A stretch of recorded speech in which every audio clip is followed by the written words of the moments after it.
Tentara Rusia menyerbu posisi angkatan bersenjata Ukraina di Dnipropetrovsk. Video yang beredar menunjukkan pasukan Ukraina berlarian kocar-kacir menghindari serangan drone dan rudal saat berlindung di balik hutan.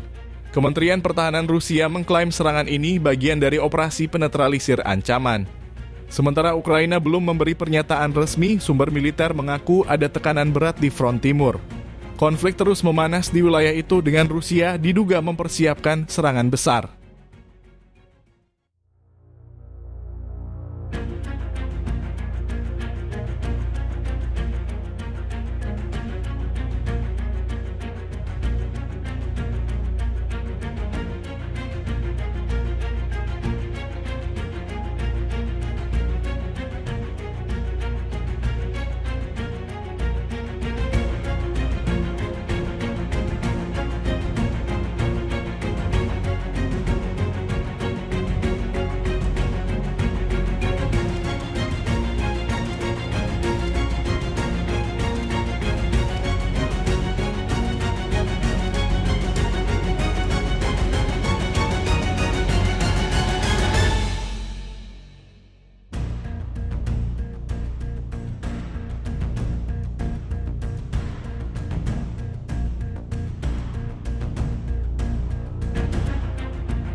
Download Tribun X sekarang, menghadirkan lokal menjadi Indonesia.